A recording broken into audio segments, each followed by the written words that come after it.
Bihar DElEd entrance examination 2022-24 की तैयारी के लिए इस पहले क्लास में आप सभी का बहुत बहुत स्वागत है। और आप सभी बहुत ही उत्साहित होंगे क्लास को लेकर के, और मैं भी उतना ही ज़्यादा एक्साइटेड हूँ आप लोगों की तैयारी करवाने को लेकर के।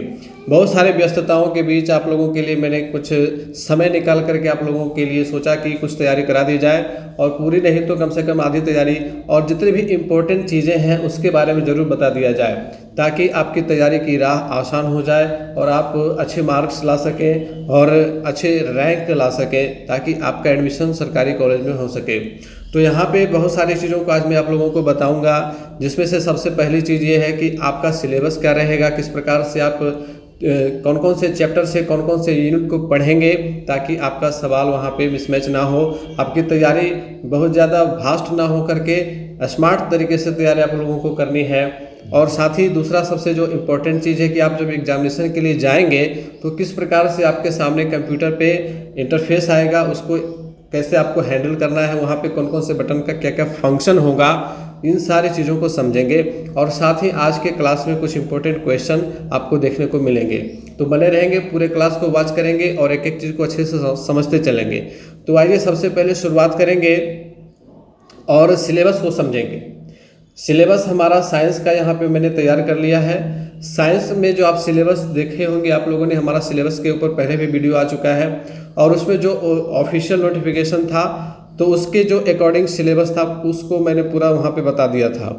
अब वहाँ से मैंने छांट लिया है कि फिजिक्स के अंदर आपको कौन कौन से चैप्टर से पढ़ना है, केमिस्ट्री के अंदर आपको कौन कौन से चैप्टर से पढ़ना है, और बायो के अंदर कौन कौन से चैप्टर से पढ़ना है, और वो क्लास 9 में होगा या फिर क्लास 10 में होगा। इन सारी चीज़ों की चर्चा आज के इस क्लास में होगी।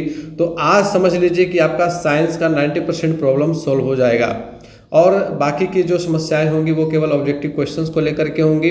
तो जो भी इंपॉर्टेंट ऑब्जेक्टिव क्वेश्चंस रहेंगे वो मैं लेकर के आऊँगा आपके लिए। तो कुछ क्लासेस में साइंस के क्लास कंप्लीट हो जाएंगे।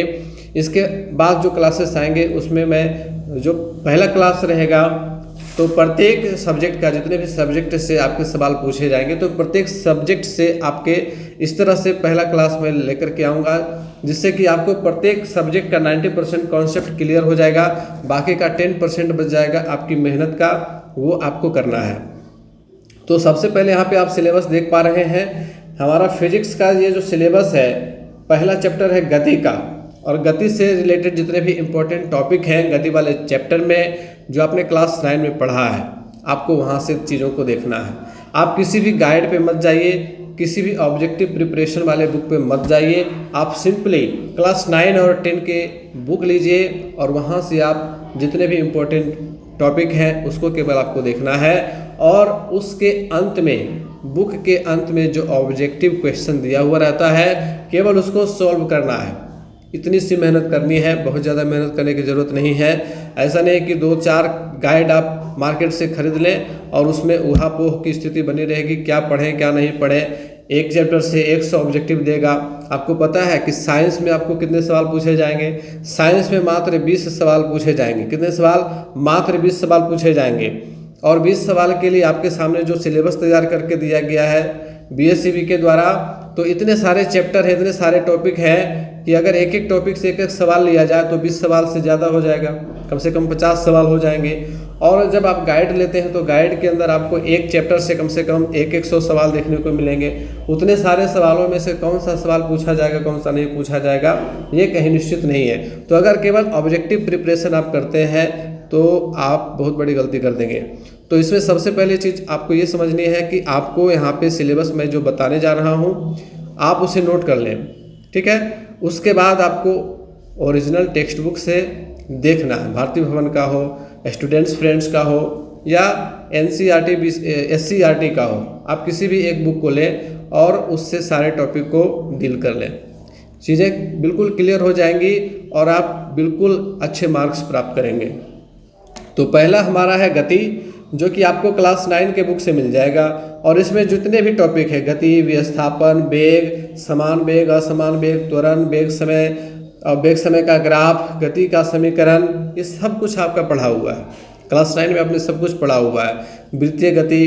तो ये जितने भी इंपॉर्टेंट टॉपिक है आपको केवल देख लेना है, ठीक है। उसके बाद दूसरा है बल और गति, बल वाला चैप्टर जो है, तो बल में न्यूटन का गति नियम आ जाता है। गति वाले चैप्टर में ही न्यूटन का गति नियम आ जाता है। जड़त्व, बल और त्वरण, संवेग संरक्षण का सिद्धांत, गुरुत्वाकर्षण बल, संहति और भार, स्वतंत्र रूप से गिरता हुआ पिंड, तो ये सब आपको क्लास 9 से मिल जाएगा। कार्य, ऊर्जा और शक्ति, कार्य, ऊर्जा और शक्ति वाला भी चैप्टर है, उसमें भी जितना इम्पोर्टेंट टॉपिक है, कार्य किसे कहते हैं, ऊर्जा क्या है, ऊर्जा के मात्रक क्या है, शक्ति क्या है, शक्ति के मात्रक, गतिज ऊर्जा किसे कहते हैं, अस्थैतिज ऊर्जा किसे कहते हैं, है ना। तो ये सारे जितने इम्पोर्टेंट टॉपिक हैं आपको उनको देखना है और उनसे रिलेटेड जो एक्सरसाइज के लास्ट में ऑब्जेक्टिव रहेगा क्वेश्चन, उसको केवल सॉल्व करना है। तैरती हुई वस्तुएं, ये दाब और प्रणोद वाला उसी में टॉपिक मिल जाएगा आपको बल वाले चैप्टर में। आर्किमिडीज का सिद्धांत आप लोगों ने क्लास 8 में भी पढ़ा होगा, 9 में भी है। उत्प्लावन बल, आपेक्षिक घनत्व, और इसके बाद ध्वनि वाला चैप्टर है, तो ध्वनि के माध्यम क्या है, मानव के सुनने का दायरा क्या है, 20 हर्ट्ज से लेकर के 20,000 हर्ट्ज, पराध्वनि किसे कहते हैं, सुपरसोनिक साउंड किसे कहते हैं, प्रतिध्वनि किसे कहते हैं अर्थात इको किसे कहते हैं, सोनार क्या है, मानव कान की संरचना, तो ये सारे इम्पोर्टेंट टॉपिक ध्वनि वाले चैप्टर से आ जाएंगे। और इसके बाद आगे चलते हैं विद्युत परिपथ, ये आपको इधर का जो टॉपिक है ये सारा क्लास 10 से आपको मिलेगा। इससे विद्युत परिपथ, चुंबक, प्रकाश का परावर्तन एवं अपवर्तन, मानव नेत्र, ऊर्जा के स्रोत, ये सारे क्लास 10 के चैप्टर्स हैं। और क्लास 10 के चैप्टर से इसमें जितने भी इम्पोर्टेंट टॉपिक हैं आप उनको देख लें, या फिर जो चैप्टर के लास्ट में ऑब्जेक्टिव दिया हुआ रहता है, 15-20 ऑब्जेक्टिव रहता है, उसको देख लें उतना पर्याप्त है। इसके बाद केमिस्ट्री का आता है नंबर, तो केमिस्ट्री में देखिए पदार्थ की अवस्थाएं, क्लास 9 का पहला चैप्टर है पदार्थ की अवस्थाएं, ठोस, द्रव, गैस और उसकी जो विशेषताएं हैं। इसके बाद पदार्थ का वर्गीकरण, तत्व, यौगिक, मिश्रण के रूप में, अम्ल, भस्म और लवण, ये क्लास 10 में आपको मिलेगा। धातु, अधातु, ये भी क्लास 10 में आपको मिलेगा। तत्वों का वर्गीकरण, ये भी आपको क्लास 10 में मिलेगा। आवर्ती सारणी, परमाणु संरचना भी आपको क्लास 10 में ही मिलेगा। प्राकृतिक संसाधन, ये आपको 9 और 10 दोनों बुक में है दिया हुआ। प्रदूषण, ये भी 9 और 10 दोनों बुक में दिया हुआ है। तो ये सारे इम्पोर्टेंट टॉपिक हो गए। इसके बाद बायोलॉजी की बात करेंगे, तो बायोलॉजी में भी क्लास 9 और 10 से मिला जुला करके चैप्टर्स को तैयार किया गया है। पादप एवं जंतु जगत, जंतुओं के प्रमुख समूह, कोशिका, सूक्ष्मजीव जगत, ये सब क्लास 9 का है ना। हमारा पर्यावरण, तो पर्यावरण 9 में भी है, 10 में भी है। प्रजनन क्लास 10 में है, अनुवांशिकी क्लास 10 में है। और इस प्रकार से आपको यहाँ पे बायोलॉजी के सारे टॉपिक देखने को मिल जाते हैं। अब हम बात करेंगे आगे कि आपके सामने एग्जामिनेशन के समय जब आप परीक्षा देने के लिए कंप्यूटर बेस्ड टेस्ट आपका होगा, CBT मोड में टेस्ट होगा, तो जब आप एग्जामिनेशन हॉल में जाएंगे आपके सामने कंप्यूटर पे आपको बैठाया जाएगा, तो आपको वहाँ पे क्या करना है, किस प्रकार से इंटरफेस आएगा, आइए उन सारी चीज़ों की जानकारी आपको देते हैं। तो सबसे पहले आप यहाँ पे देख पा रहे हैं, ये आपका इंटरफेस है जब आप एग्जामिनेशन स्टार्ट कर देंगे। एग्जामिनेशन स्टार्ट करने से पहले आपको एक सफ़ेद कागज़ का शीट दिया जाएगा, A4 साइज का। उस शीट पे आपसे आपका रोल नंबर लिखने के लिए कहा जाएगा, और जो भी रफ वर्क आपको करना होगा आप उसी कागज़ पे करेंगे, और अंत में उस कागज़ को आपसे जमा ले लिया जाएगा। उसको आपको लेके घर नहीं आना है, ठीक है, उसको वहीं जमा करा देना है। आपके लिए आपके सामने कंप्यूटर का स्क्रीन रहेगा, और उसको संचालन करने के लिए आपके पास माउस दिया जाएगा। माउस के अलावा वहाँ कीबोर्ड काम नहीं करेगा, केवल माउस ही काम करेगा। और सबसे पहले जब एग्जामिनेशन स्टार्ट होने वाला रहेगा 2 या 3 मिनट पहले आपके सामने इंस्ट्रक्शंस का पेज खुल जाएगा, और आपको सारे इंस्ट्रक्शन को ध्यान से पढ़ लेना है। कहाँ पे कौन से बटन का क्या फंक्शन होगा, इन सारी चीज़ों की जानकारी आपको दी जाएगी। आप उसको पढ़ करके आगे बढ़ेंगे। आगे बढ़ने के बाद आपको यूज़र ID पासवर्ड दिया जाएगा, उससे आपको खोल लेना है। यूज़र ID पासवर्ड आपको दिया जाएगा, तो उसके द्वारा जब आप इंटर करेंगे तब आपके सामने ये इंटरफेस खुल करके आ जाएगा और यहाँ पे आपका फ़ोटो रहेगा, आपका नाम इधर रहेगा, एग्ज़ाम का नाम आपका रहेगा DLED ज्वाइंट एंट्रेंस टेस्ट। इसके बाद सब्जेक्ट के नाम यहाँ पे नहीं रहेगा क्योंकि ये कॉमन टेस्ट है। इसके बाद रिमेनिंग टाइम, तो यहाँ पे टाइमिंग चलता रहेगा, ये टाइमर रहेगा। जैसे ही आपका 2.5 घंटा ख़त्म होगा एग्ज़ाम अपने आप समाप्त हो जाएगा, एंड हो जाएगा और आपने जितना सॉल्व किया हुआ होगा वो सब कुछ सबमिट हो जाएगा। और ये क्वेश्चन पैलेट आप देख रहे हैं, ये आपका क्वेश्चन पैलेट है और ये जो पूरा है ये क्वेश्चन पैलेट है, ठीक है, इसको कहते हैं क्वेश्चन पैलेट। यहाँ आप देख रहे हैं क्वेश्चन नंबर 1 है ना, तो ये क्वेश्चन नंबर 1 हो गया। इसके बाद ये आपका स्लाइड वाला है, स्क्रॉल करके माउस से आप पकड़ करके इसको नीचे करेंगे तो ये नीचे आएगा और अगर नीचे कुछ लिखा हुआ है तो वो भी दिखेगा आपको, ठीक है। अगर कोई बड़ा क्वेश्चन रहेगा तो आपको नीचे स्क्रॉल करके आना पड़ेगा। इसके बाद इसके नीचे बात करें तो इसके नीचे आप यहाँ पे देखिए ये नेविगेशन पैनल है, इसको कहते हैं नेविगेशन पैनल। और इस पैनल में जो जो चीज़ें हैं उनका फंक्शन कैसे होगा, सेव एंड नेक्स्ट बटन, ये सबसे पहला बटन है और इसका मतलब है कि आपने जो आंसर दिया, मान लीजिए ये क्वेश्चन आपका फर्स्ट है और इसका आंसर ऑप्शन नंबर 2 है, तो ऑप्शन नंबर 2 पे आप क्लिक करेंगे माउस से और जब आप क्लिक करेंगे तो ये ग्रीन हो जाएगा। ग्रीन होने के बाद इस सेव एंड नेक्स्ट बटन पे क्लिक करेंगे तो ये सेव हो जाएगा आपका आंसर और आपके सामने क्वेश्चन नंबर 2 खुल करके आ जाएगा, ठीक है। इसके बाद दूसरा जो फंक्शन है क्लियर बटन का, क्या है, क्लियर बटन का। अगर मान लीजिए कि आपने देखा कि मैंने ऑप्शन नंबर 2 जो टिक किया है वो गलत है, मुझे 3 में टिक करना चाहिए था, 3 सही है, तब आप क्या करेंगे, क्लियर बटन पे क्लिक करेंगे और आपका आंसर क्लियर हो जाएगा, ठीक है। इसके बाद तीसरे ऑप्शन पे क्लिक करेंगे तो तीसरा ऑप्शन पे क्लिक हो जाएगा। इसमें यह सुविधा है, OMR शीट पे जब ऑफलाइन मोड में आप एग्जामिनेशन देने जाते हैं तो अगर आपने 2 में कलर कर दिया, गलती से कलर करना था 3 में और 2 में कलर हो गया तो क्या उसको सुधारा जा सकता है, इम्पॉसिबल है। लेकिन यहाँ CBT मोड में ये सुविधा आपको दी जाती है कि मिस्टेक से अगर आपने 2 पे क्लिक कर दिया तो उसको क्लियर करके 3 पर क्लिक कर सकते हैं। तीसरा बटन है save and mark for review. आप चाहते हैं कि ये जो प्रश्न आया है आपको इसका एग्जैक्ट आंसर पता नहीं है, आप चाहते हैं कि मैं इसे बाद में देखूं, तो save and mark for review button पे क्लिक कर देंगे तो ये सेव हो जाएगा रिव्यू के लिए, ठीक है। इसके बाद है mark for review and next, इसका भी सेम फंक्शन है, दोनों में से एक ही बटन रहता है, अमूमन दोनों बटन नहीं रहते हैं। और इधर नीचे आपको बैक एंड नेक्स्ट दिख रहा है, इस पर आप क्लिक करेंगे तो पीछे वाला आंसर आएगा, क्वेश्चन आएगा, नेक्स्ट पे क्लिक करेंगे तो आगे वाला क्वेश्चन आएगा। सबमिट बटन पे आपको क्लिक नहीं करना है क्योंकि अगर आपने कहीं भी सबमिट बटन का यूज कर दिया तो जहाँ तक आपने बनाया है, जैसे कि 4 क्वेश्चन अगर बनाए हैं और सबमिट बटन पे क्लिक कर देंगे तो 4 ही प्रश्न का सबमिट होगा आंसर, बाकी छूट जाएगा। तो सबमिट बटन पे क्लिक करना ही नहीं है, वो जैसे ही लास्ट में आपका टाइम ख़त्म होगा ये ऑटोमेटिक सबमिट हो जाता है, ठीक है। अब आइए इधर इस साइड में आपको आना है और इस साइड में आपको समझना है। ये देखिए ये जो पैलेट है ये इसको कहते हैं क्वेश्चन नेविगेशन पैलेट और इसमें बहुत सारी चीज़ें हैं। जैसे यहाँ देखिए पहला है नॉट विजिटेड, अगर आपने जितने क्वेश्चन को अभी तक आपने नहीं देखा है उसकी संख्या ये बताएगा। अगर 150 प्रश्न है और आपने 10 प्रश्न बना लिया है तो इसमें आएगा कि 140 क्वेश्चन नॉट विजिटेड, 140 क्वेश्चन को आपने अभी देखा ही नहीं। इसके बाद है नॉट आंसर्ड का, आपने इतने का आंसर नहीं दिया है, ठीक है।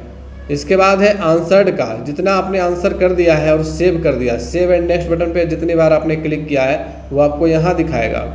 इसके बाद है marked for review, review button पे आपने क्लिक किया है, किसे मैं बाद में चेक करूँगा तो उसका ये यहाँ पे दिखाएगा। और इसके बाद आप देख रहे हैं ये ब्लू और ग्रीन बटन इसमें दिया हुआ है, तो इसका मतलब है answered and marked for review. एक ये भी ऑप्शन है कि आपने आंसर दे दिया अंदाज से, ठीक है, जो मन में आया आपने आंसर दे दिया कि मान लीजिए इस क्वेश्चन का आंसर चौथा है लेकिन मैं इस पर कन्फर्म नहीं हूँ और मैं चाहता हूँ कि इसे बाद में चेक करूँ, तो इसको mark for review and next button पे क्लिक करेंगे, mark for review and next. तो इसका मतलब ये हो जाएगा कि आपने जो आंसर दिया है वो आपके लिए 100% करेक्ट नहीं है। आप जब लास्ट में चाहते हैं कि मुझे समय मिले तो मैं इसे वापस रिव्यू करूं, फिर से इसे देखूं और तब इसका आंसर हो सकता है मैं चेंज करूं, तो इसका यूज करना है। और ये सारा आपको यहाँ दिखाएगा कि आपने इस तरह के कितने क्वेश्चन को मार्क फॉर रिव्यू किया है। मान लीजिए कि 150 में से 10 क्वेश्चन को आपने मार्क्ड फॉर रिव्यू किया है, तो वो उसकी संख्या आपको वहाँ दिखाएगा। और आपके पास समय बचा हुआ है 10 मिनट, मान लीजिए 2 घंटे 2.5 घंटे में 10 मिनट बचा हुआ है, और आप चाहते हैं कि इन 10 मिनट में उन सभी प्रश्नों को जिनको आपने मार्क फॉर रिव्यू किया था उसे फिर से देखा जाए, तो आप इस पर क्लिक करेंगे तो ये सारे प्रश्न एक एक करके आएंगे, ठीक है। और आप वहाँ से फिर इसको क्लियर करते जाएंगे, सबका आंसर आपको जो भी अच्छा लगे क्लियर करके आप दूसरा ऑप्शन चेंज कर सकते हैं और सही आंसर दे सकते हैं, सबमिट कर सकते हैं, ठीक है। ये जो क्वेश्चन पैलेट आप देख रहे हैं इसको भी आप स्क्रॉल करके नीचे जा सकते हैं, ठीक है। स्क्रॉल कीजिएगा, नीचे चल जाइएगा और जो भी क्वेश्चन आपको पसंद है, जहाँ भी देखना है, मान लीजिए कि 50वां क्वेश्चन क्या है तो 50वां पे क्लिक करेंगे तो ये 50वां क्वेश्चन यहाँ पे आ जाएगा, ठीक है। ये इसका फंक्शन होता है। तो उम्मीद है कि ये इंटरफेस आपको समझ में आ गया। आइए अब बढ़ेंगे क्वेश्चंस की ओर। और आपके प्रैक्टिस के लिए फिजिक्स से मैंने क्लास 10 के फिजिक्स से प्रकाश के परावर्तन और अपवर्तन चैप्टर से कुछ इम्पोर्टेंट क्वेश्चंस को सिलेक्ट किया है। और यदि आप इतने प्रश्नों को देख लेते हैं तो इसके बाद आपको प्रकाश के परावर्तन और अपवर्तन के चैप्टर से कुछ और पढ़ने की ज़रूरत नहीं पड़ेगी। पहला सवाल है, ऐसे पदार्थ जिनसे होकर प्रकाश आसानी से पार कर जाते हैं क्या कहे जाते हैं। अब इस क्वेश्चन को आप देख रहे होंगे तो इसका इंटरफेस बिल्कुल क्वेश्चन पैलेट की तरह बनाया गया है। यहाँ पे क्वेश्चन है, इधर रिमेनिंग टाइम है, यहाँ पे सारे बटन हैं, ताकि आपको लगे कि ये बिल्कुल आपके दिमाग में बैठ जाए कि कहाँ पे किसका क्या फंक्शन है। तो यहाँ पे पहला सवाल कि इसका आंसर क्या होगा, जिनसे प्रकाश आसानी से आर पार हो जाता है, पारदर्शी, ठीक है, ट्रांसपेरेंट होता है। और एक चीज़ आपको मैं यहाँ पे बताना भूल गया कि अगर आप चाहते हैं कि प्रश्न आपके सामने हिंदी में ना हो करके इंग्लिश में आए, या फिर अगर इंग्लिश में है हिंदी में हो जाए, तो क्या करेंगे। यहाँ पे देखिए एक ऑप्शन यहाँ पे दिया हुआ है लैंग्वेज का, यहाँ लिखा हुआ है इंग्लिश। जब आप इस पर क्लिक करेंगे तो यहाँ पे पॉपअप खुल जाएगा, ड्रॉप डाउन बॉक्स खुलेगा और यहाँ पे ऑप्शन रहेगा हिंदी एंड इंग्लिश। तो जब आप हिंदी पे सेलेक्ट करेंगे तो ये प्रश्न आपका चेंज हो जाएगा हिंदी में, ठीक है। तो आप जिस भाषा में आंसर देना चाहते हैं वो आपके सामने आ जाएगा, ठीक। तो यहाँ आप देख रहे हैं कि पहला का आंसर है पारदर्शी, ट्रांसपेरेंट होता है। तो ऑप्शन नंबर 1 पर माउस से क्लिक करना है, ठीक है, और ये हो जाएगा ग्रीन। इसके बाद सेव एंड नेक्स्ट बटन पे क्लिक करेंगे। तो जैसे ही सेव एंड नेक्स्ट बटन पे क्लिक करेंगे तो हमारे सामने दूसरा प्रश्न आ जाएगा।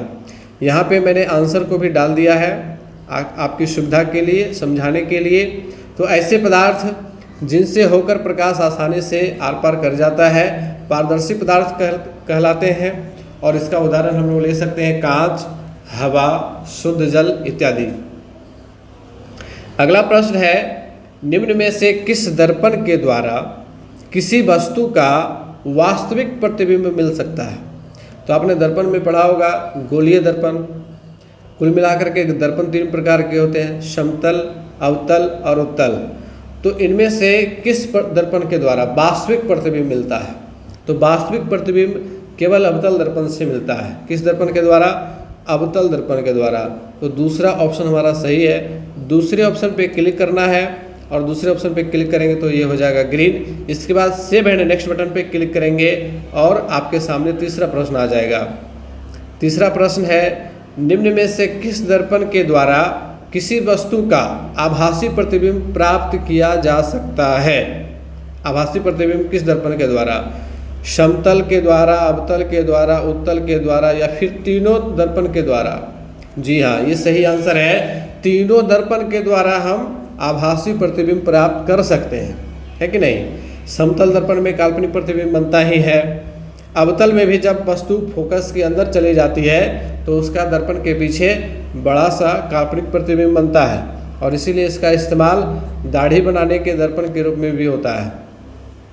उत्तल दर्पण के द्वारा भी काल्पनिक प्रतिबिंब ही बनता है। ये वस्तु से छोटा प्रतिबिंब इसमें बनता है, और इसीलिए इसका यूज मोटर वाहन के साइड मिरर के रूप में किया जाता है, ताकि पीछे आने वाले बड़े बड़े वाहन दिखाई पड़े।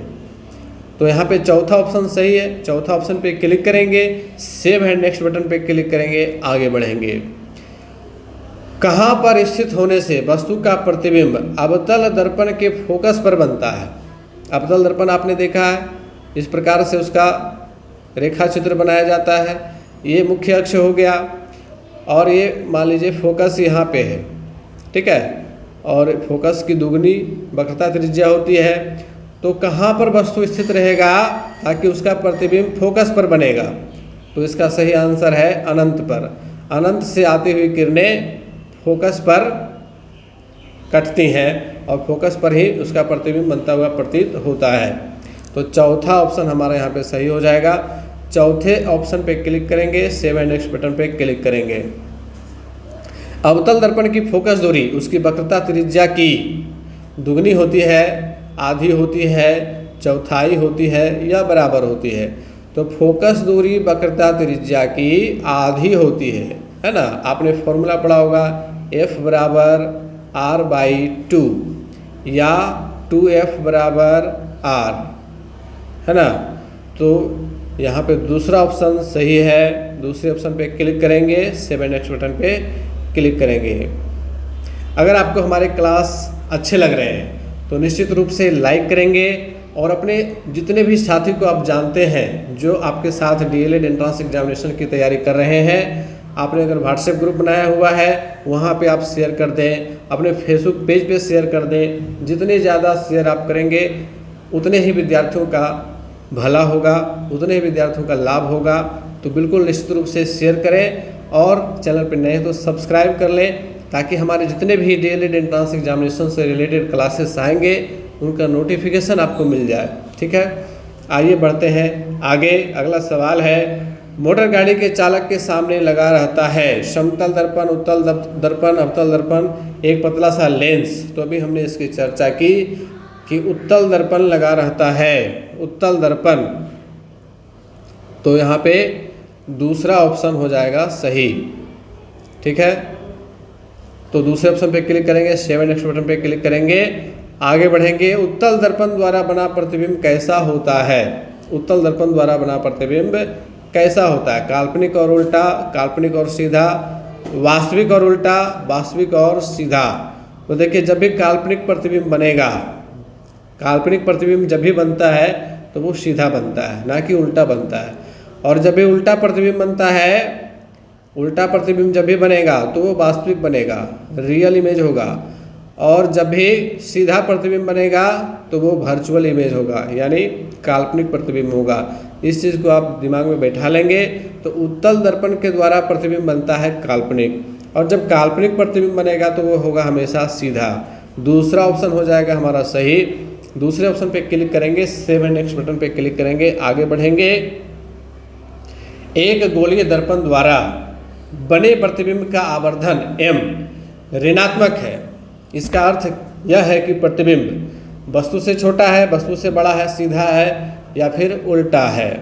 अब देखिए, गोलीय दर्पण द्वारा बने प्रतिबिंब का आवर्धन m ऋणात्मक है।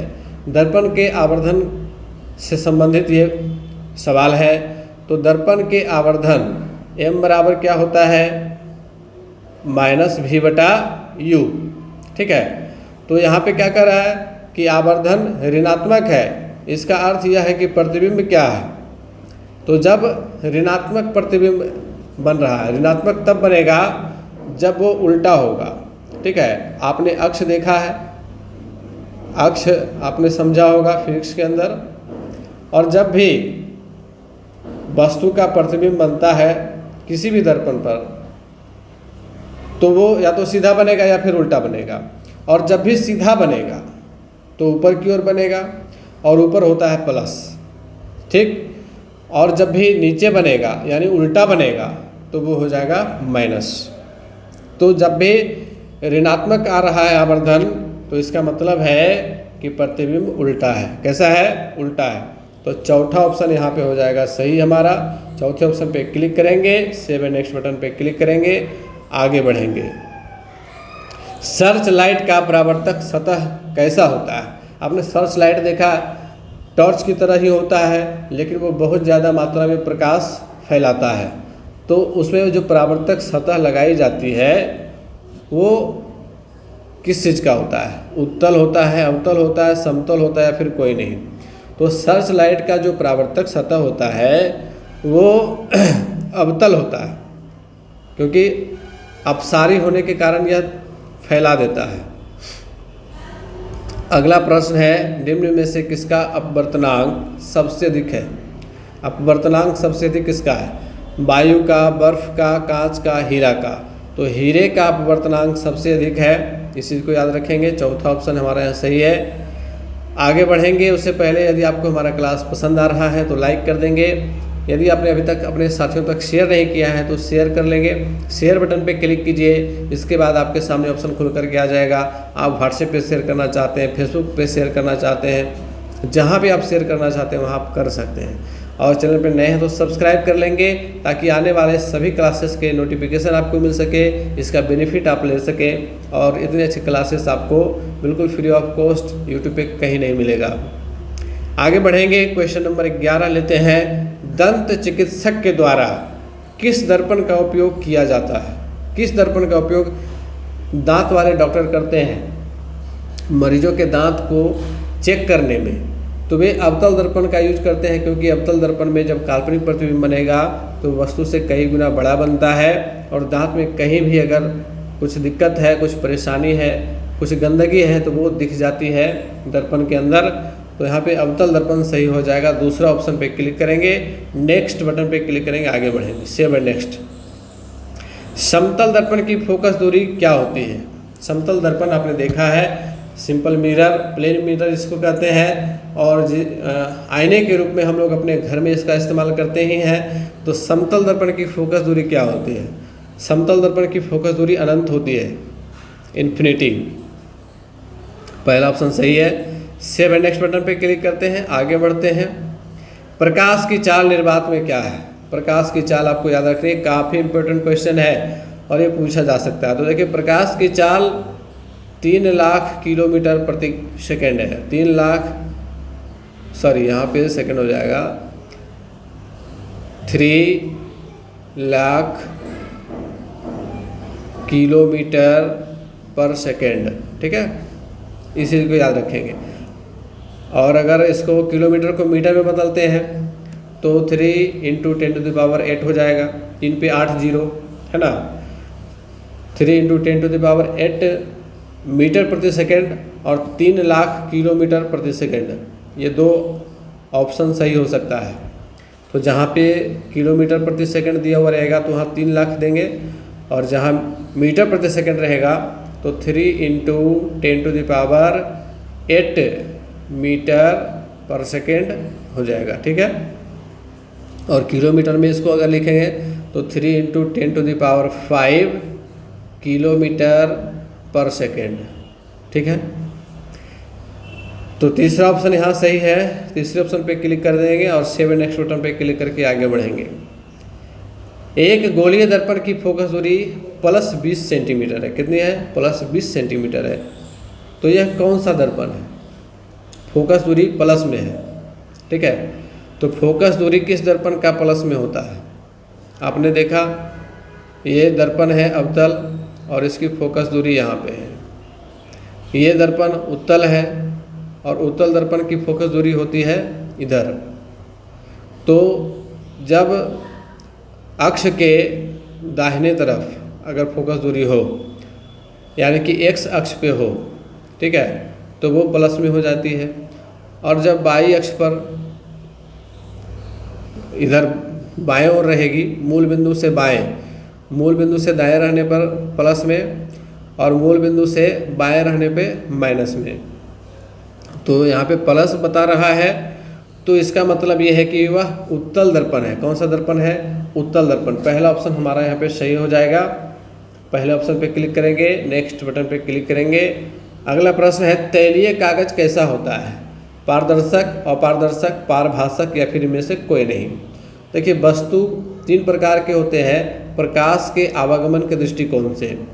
एक तो पारदर्शी होता है जिसके आर पार प्रकाश चली जाए। एक अपारदर्शी होता है जिसके पार नहीं जा सकता है प्रकाश। एक पारभासी होता है जिसके पार थोड़ा थोड़ा जाएगा। ठीक है, थोड़ा थोड़ा जाएगा, पूरा नहीं जाएगा, थोड़ा थोड़ा जाएगा। तो इसको पारभासी पदार्थ कहते हैं। और तैलीय कागज पारभासी होता है, क्योंकि तैलीय कागज से आप जब देखेंगे तो धुंधला धुंधला फिगर दिखेगा, पूरा साफ नहीं दिखेगा और बिल्कुल भी नहीं दिखे ऐसा भी नहीं होगा, धुंधला धुंधला दिखेगा, तो वो पारभाषक कहलाता है। तीसरा ऑप्शन यहाँ पे सही हो जाएगा। तीसरे ऑप्शन पे क्लिक करेंगे, सेव एंड नेक्स्ट बटन पे क्लिक करेंगे, आगे बढ़ेंगे। लेंस की क्षमता का मात्रक क्या है? तो लेंस की क्षमता का मात्रक डायोप्टर है, आप सबको पता ही है। काफ़ी आसान सा सवाल है लेकिन इम्पोर्टेंट भी उतना ही है। चलिए आगे बढ़ेंगे। लेंस की क्षमता का एसआई मात्रक क्या है? दोनों में देखिए डिफरेंस है। एक अगर पूछ दे सिंपली कि लेंस की क्षमता का मात्रक क्या है तो डायोप्टर। अगर पूछ दे कि लेंस की क्षमता का एसआई मात्रक क्या है तो एसआई मात्रक में मीटर इनवर्स देंगे। क्या देंगे? मीटर इनवर्स, यानी 1/मीटर। अगला सवाल लेंगे। अगला सवाल हमारा है, किसी लेंस की क्षमता का -2 डायोप्टर है। लेंस की क्षमता -2 डायोप्टर है, यह कौन सा लेंस होगा ये बताना है। तो आपने फॉर्मूला पढ़ाई है, D = 1/f। ठीक है, तो यहाँ पे क्या हो जाएगा? F = 1/d और D का मान -2 है, तो 1/-2 का वैल्यू कितना आ जाएगा? -0.5। ठीक है, -0.5। तो ये जो माइनस चिन्ह है ये क्या दिखा रहा है? तो माइनस चिन्ह दिखाता है कि लेंस अवतल होगा और प्लस चिन्ह दिखाता है कि लेंस उत्तल होगा। याद रखेंगे, अगर लेंस की क्षमता प्लस में है, धनात्मक है, तो लेंस हमेशा उत्तल होगा। कैसा होगा? उत्तल लेंस होगा। और अगर माइनस है तो अवतल होगा। इस चीज़ को बिल्कुल याद रखेंगे और ये काफ़ी इम्पोर्टेंट पॉइंट है। तो यहाँ पे अवतल लेंस सही हो जाएगा। दूसरे ऑप्शन पे क्लिक कर देंगे, सेव नेक्स्ट बटन पे क्लिक करेंगे, आगे बढ़ेंगे। अगला प्रश्न लेंगे, पानी में डूबे एक उत्तल लेंस की फोकस दूरी हवा में इसकी फोकस दूरी की अपेक्षा क्या होगी? पानी में एक उत्तल लेंस को डुबा दिया गया और एक हवा में वही लेंस है, तो उसकी अपेक्षा क्या होगी? फोकस दूरी क्या होगी? तो फोकस दूरी को कम हो जाएगी जब पानी में डुबाया जाएगा तो। ठीक है, पानी में डुबाने पर लेंस की फोकस दूरी कम हो जाएगी। दूसरा ऑप्शन सही हो जाएगा। आगे बढ़ेंगे, किसी लेंस के द्वारा केवल काल्पनिक प्रतिबिंब किस लेंस के द्वारा केवल काल्पनिक प्रतिबिंब बनता है? तो लेंस में दर्पण के उल्टा होता है। हम लोगों ने पढ़ा था कि अवतल दर्पण में वास्तविक प्रतिबिंब और काल्पनिक प्रतिबिंब दोनों बनता है। उत्तल दर्पण में केवल काल्पनिक प्रतिबिंब बनता है। अब लेंस में जब आते हैं तो उत्तल लेंस में हमेशा वास्तविक प्रतिबिंब बनता है। उत्तल लेंस में हमेशा वास्तविक प्रतिबिंब बनता है और अवतल लेंस में हमेशा काल्पनिक प्रतिबिंब बनता है। तो याद रखेंगे कि केवल अवतल लेंस के द्वारा काल्पनिक प्रतिबिंब किस लेंस के द्वारा बनता है? तो अवतल लेंस के द्वारा बनता है। दूसरा ऑप्शन हमारा सही हो जाएगा। दूसरे ऑप्शन पे क्लिक करके आगे बढ़ेंगे। और क्लास आपको अच्छा लग रहा है तो बिल्कुल लाइक कर दीजिए अभी और आगे बढ़िए, आगे सवालों को देखिए। सरल सूक्ष्मदर्शी में किसका यूज होता है? किस दर्पण या लेंस का यूज होता है ये आपको बताना है। सूक्ष्मदर्शी आप लोगों ने देखा होगा, तो सूक्ष्मदर्शी के द्वारा छोटी छोटी वस्तुओं को, सूक्ष्म जीवों को बड़ा करके देखा जाता है ना। तो इसमें जो लेंस लगा होता है या फिर दर्पण लगा होता है ये आपको बताना है। उत्तल दर्पण, अवतल दर्पण, उत्तल लेंस या फिर अवतल लेंस, सॉरी अवतल पहले है उत्तल बाद में है, कोई बात नहीं, बताना है आपको कि कौन सा किसका यूज होता है। तो सरल सूक्ष्मदर्शी में उत्तल लेंस का यूज होता है। किसका? उत्तल लेंस का यूज होता है। चौथा ऑप्शन हमारा सही है। चौथे ऑप्शन पे क्लिक करेंगे, सेव एंड नेक्स्ट बटन पे क्लिक कर देंगे तो अगला सवाल आ जाएगा हमारे सामने। प्रकाश का वर्ण विक्षेपण किस उपकरण से संभव है? वर्ण विक्षेपण आप समझते हैं, आप लोगों ने देखा होगा फिजिक्स के बुक में वर्ण विक्षेपण की घटना, और मैंने उस उपकरण का चित्र भी बना दिया है ना। बीच में प्रिज्म रख दिए, इधर से श्वेत प्रकाश प्रवेश जब करता है तो यह श्वेत प्रकाश 7 रंगों में विभक्त हो जाता है, जिसको प्रकाश का वर्ण विक्षेपण कहते हैं। तो ये 7 रंग कौन कौन से हैं? आप लोगों को इसको याद रखने का एक ट्रिक पता ही होगा, है ना। विबग्योर, VIBGYOR इंद्रधनुष बनता है, स्पेक्ट्रम प्राप्त होता है। तो प्रकाश का वर्ण विक्षेपण प्रिज्म के द्वारा संभव है। तीसरा ऑप्शन सही हमारा है। आगे बढ़ेंगे। किस दर्पण से हमेशा वस्तु से छोटा प्रतिबिंब प्राप्त होता है? कौन से दर्पण से? तो इसकी चर्चा हमने शुरुआत में ही की कि उत्तल दर्पण से वस्तु से छोटा प्रतिबिंब हमेशा बनेगा, है ना, और काल्पनिक भी बनेगा। तो उत्तल दर्पण यहाँ पे सही होगा। किसी लेंस की क्षमता -4.0 डायोप्टर है, तो यह कौन सा लेंस है? -4.0 डायोप्टर है। तो इसको आइए बना लेते हैं। कैसे बनाएंगे? D बराबर 1/f, तो f बराबर 1/d, तो यहाँ पे हो जाएगा 1/-4। तो इसका जब हम कैलकुलेशन करेंगे तो 0.25 आ जाएगा माइनस में, है ना, 0.25 माइनस में, चूँकि यहाँ माइनस दिया हुआ है।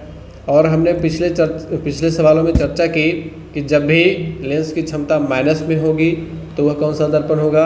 अवतल, और जब प्लस होगी तो उत्तल। ठीक है, माइनस अवतल प्लस उत्तल। तो -4 है तो इसका -0.25 आया, यानी कि 25 सेंटीमीटर फोकस दूरी का अवतल लेंस है। अब आप कहेंगे कि 0.25 को 25 सेंटीमीटर कैसे लिखा गया? तो हम इस फॉर्मूला में जानते हैं कि f की वैल्यू होती है 100 सेंटीमीटर। क्या होती है? 100 सेंटीमीटर। और जब इसको सेंटीमीटर में कन्वर्ट करते हैं तो 0.25 हो जाता है 25 सेंटीमीटर। ठीक है, तो यहाँ पे चौथा ऑप्शन सही हो जाएगा, 25 सेंटीमीटर का अवतल लेंस। चौथे ऑप्शन पे क्लिक कर देंगे, सेव एंड नेक्स्ट बटन पे क्लिक करेंगे, आगे बढ़ेंगे। यदि लेंस का आधा भाग काले कपड़े से ढक दिया जाए, ब्लैक क्लॉथ से, तो लेंस द्वारा बने बिंब पर क्या प्रभाव पड़ेगा? जो प्रतिबिंब बनेगा उसके ऊपर क्या प्रभाव पड़ेगा? कोई प्रभाव नहीं होगा। प्रतिबिंब नापने से आधा हो जाएगा, क्योंकि आधा ढक गया तो आधा प्रतिबिंब हो जाएगा। प्रतिबिंब लुप्त हो जाएगा, गायब हो जाएगा प्रतिबिंब, या फिर प्रतिबिंब की तीव्रता कम हो जाएगी। ये सही ऑप्शन है कि प्रतिबिंब की तीव्रता कम हो जाएगी। प्रतिबिंब जितना साफ स्पष्ट दिख रहा था वो उतना स्पष्ट नहीं दिखेगा। ठीक है, चौथा ऑप्शन सही हो जाएगा। अच्छा, लेंस के आवर्धन का सूत्र क्या है? m बराबर क्या होता है? तो देखिए, आवर्धन का सूत्र दर्पण में और लेंस में थोड़ा सा डिफरेंस है। दर्पण सूत्र, ये दोनों सूत्र तो याद सभी लोगों को होगा ही, तो इसको फिर से आप देख लेंगे और दिमाग में बैठा लेंगे। तो लेंस का आवर्धन सूत्र होता है V/U, दर्पण का होता है -V/U। इस चीज़ को याद रखेंगे, प्लस माइनस का केवल फर्क है। तो यहाँ पे तीसरा ऑप्शन सही है, m बराबर V/U। फोटोग्राफी कैमरा का अभिदृश्यक, फोटोग्राफी कैमरा आप लोगों ने देखा है, उसका अभिदृश्यक आगे का जो लेंस होता है वो किस दर्पण या किस लेंस का बना होता है? तो अभिदृश्यक उत्तल लेंस का होता है। किस लेंस का? उत्तल लेंस का। आप लोगों ने पढ़ा होगा कि कैमरा और मानव नेत्र, इन दोनों की बनावट लगभग सेम है, बहुत सारी चीज़ें मिलती जुलती हैं। तो आँख में जो लेंस लगा हुआ है ये उत्तल लेंस है, और फोटोग्राफिक कैमरा में भी जो लेंस लगा हुआ है ये भी उत्तल लेंस ही है। तो इस चीज़ को याद रखेंगे। चौथा ऑप्शन हमारा सही है। किसी वस्तु का अवतल दर्पण द्वारा बना प्रतिबिंब आभासी, सीधा तथा वस्तु से बड़ा पाया जाता है। वस्तु की स्थिति कहाँ होनी चाहिए? अवतल दर्पण द्वारा बना प्रतिबिंब आभासी है, आभासी का मतलब दर्पण के पीछे बन रहा है, सीधा भी है और वस्तु से बड़ा भी है। तो वस्तु कहाँ स्थित होगा? तो हम लोगों ने पढ़ा है कि जब भी अवतल दर्पण में मुख्य फोकस के अंदर वस्तु स्थित होती है तभी उसका ऐसा प्रतिबिंब बनता है ना। तो यहाँ पे हो जाएगा दर्पण के ध्रुव तथा मुख्य फोकस के बीच, दूसरा ऑप्शन सही। 7 नेक्स्ट बटन पे क्लिक करेंगे, आगे बढ़ेंगे। निम्न में से कौन सा कथन गलत है? आवर्धन के मान में ऋणात्मक चिन्ह का अर्थ है कि प्रतिबिंब वास्तविक है। बिल्कुल सही है। मैंने बताया कि पहले भी कि माइनस रहेगा आवर्धन में तो प्रतिबिंब होगा उल्टा, और जब प्रतिबिंब होगा उल्टा तो उसकी प्रकृति होगी वास्तविक। प्रतिबिंब जब होगा सीधा तो चिन्ह होगा प्लस, वस्तु का प्रतिबिंब कैसा होगा? तो वो काल्पनिक होगा। अवतल लेंस की फोकस दूरी ऋणात्मक होती है। बिल्कुल सही है। अवतल लेंस की फोकस दूरी ऋणात्मक होती है और उत्तल लेंस की फोकस दूरी धनात्मक होती है। लेंस की क्षमता का एसआई मात्रक क्या है? एसआई मात्रक डायोप्टर है? नहीं। एसआई मात्रक क्या है? Metre inverse. इसकी चर्चा हम लोगों ने पहले भी की, मीटर इनवर्स। उत्तल लेंस की फोकस दूरी धनात्मक होती है, तो सही है। तो तीसरा ऑप्शन गलत है, तो तीसरा ऑप्शन ही यहाँ पे सही हो जाएगा हमारा। तीसरा ऑप्शन पे क्लिक करेंगे, 7 नेक्स्ट बटन पे क्लिक करेंगे, आगे बढ़ेंगे। एक गोलीय दर्पण के द्वारा बने प्रतिबिंब का आवर्धन m ऋणात्मक है। इसका अर्थ है कि प्रतिबिंब कैसा है?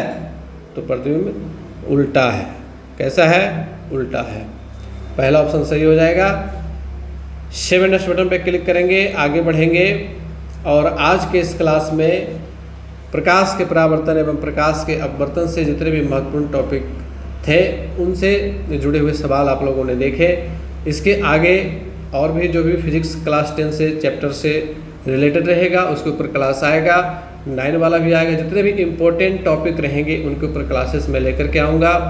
आप लोगों को इस क्लास में समझ में आ गया होगा कि कैसे आपको सिलेक्टिव चीज़ों को पढ़ना है, और गाइड के पीछे, ऑब्जेक्टिव प्रैक्टिस के पीछे भागने से बजाय ये ज़्यादा अच्छा है कि आप चैप्टर से सिलेक्टेड टॉपिक को पढ़ करके चैप्टर के लास्ट वाले ऑब्जेक्टिव को सॉल्व करें। आप लोगों ने देखा होगा कि इसमें जितने भी ऑब्जेक्टिव क्वेश्चंस लाए गए वे सारे आपको बुक के लास्ट में चैप्टर से मिल जाएंगे।